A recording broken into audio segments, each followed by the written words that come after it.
नमस्कार मंडळी. हे वांग्याचे काप मी केलेत बघा. मोठी वांगी आणली होती, आणखी एकाच वांग्याचं केलेलं आहे. इतकं कवळं आहे ना, त्याच्यातल्या बियासुद्धा दिसत नाही आहेत, इतकं कवळं आहे ते. तर ह्याचं भरीत पण करतात, वांग्याचं बारीक फोडी करून भाजी करतात. तर म्हटलं चला आज वांग्याचे काप करा. आमच्याकडे फक्त आम्ही दोघंच खातो वांगी. वांगी हे पालेभाज्याचा राजा आहे नाही का. खूप खूप लोकांना आवडतं. त्याची कोणत्याही प्रकारची काय रस्सा भाजी करता येते, भरून करता येतात छोटे छोटे वांगे. बघा, मी हे आणले होते. म्हटलं भरीत करण्यापेक्षा वांग्याचे काप करावे, कारण रेसिपी ही मी केली पण नव्हती. तर हे पातळ म्हणजे थोडंसं जास्त पातळ पण नाही करायचं, मिडियमच आकाराचं ठेवायचं आहे फोडी, कारण आपल्याला ते फ्राय करायचं आहे.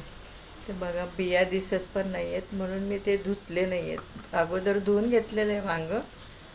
तर म्हटलं बिया, पाणी पण ठेवलेलं होतं मी भिजवण्यासाठी, म्हणजे धुण्यासाठी. म्हटलं काय एवढ्या बिया, काय एवढ्या कवळ्याच आहेत, तर म्हटलं चला आपण असंच. मग त्याला मी आलं लसूण पेस्ट लावून घेतलेली, आणि मग हे आपलं पावडरी मसाले, लाल तिखट, मीठ, हळद, धने जिरे पावडर, गरम मसाला, हे सर्व लावून घेतलेलं आहे. आणखी 1 चमचा बेसन आणि 1 चमचा मी हे घेतलेले राईस फ्लॉवर, तांदळाचा आटा. तर ते मी मिक्स करून त्याच्यामध्ये काही मी मीठ घातलेलं नाही. मीठ घातलेलं आहे अगोदर पावडरी मसाल्यामध्ये. तर ते चांगलं हे करून घ्यायचं, लावून घ्यायचं पीठ वगैरे. अगोदर मी आलं लसूण पेस्ट लावून घेतलेली आहे, आणखी मग हे पावडरी मसाला वगैरे लावून घ्यायचा. आणि नंतर मग मी पिठामध्ये पीठ लावून घेतलेलं आहे, बुडवून घेतलेलं आहे, त्याच्यामध्ये मिक्स करून. आणखी मी रवा काय घातलेला नाही. रवा ना तेलामध्ये पसरतो आणि करपतो, म्हणून मी रवा घेतलेला नाही.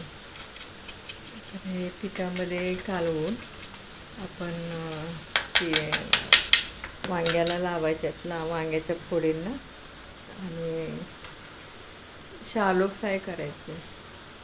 खूप छान झालं, टेस्टी, आणि थोडंसं क्रश पण आलं त्याच्यावर, असं क्रिस्पी पण झालेलं आहे.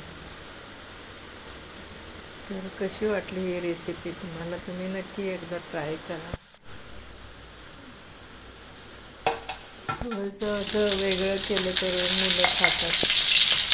आणखी हे वरण भाताबरोबर किंवा आमटी भाताबरोबर, चपातीबरोबर छान लागतं.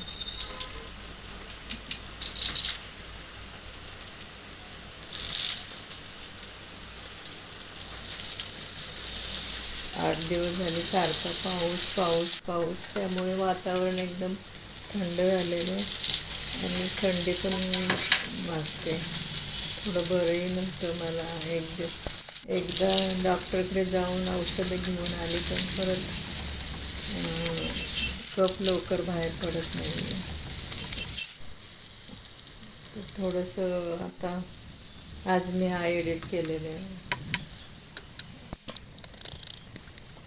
मोठा व्हिडिओ एडिट करायचा राहून जातो, आणि त्याला वेळ पण लागतो. कशी वाटली आजची रेसिपी? लाईक, शेअर, सबस्क्राईब करा. नक्की करून बघा.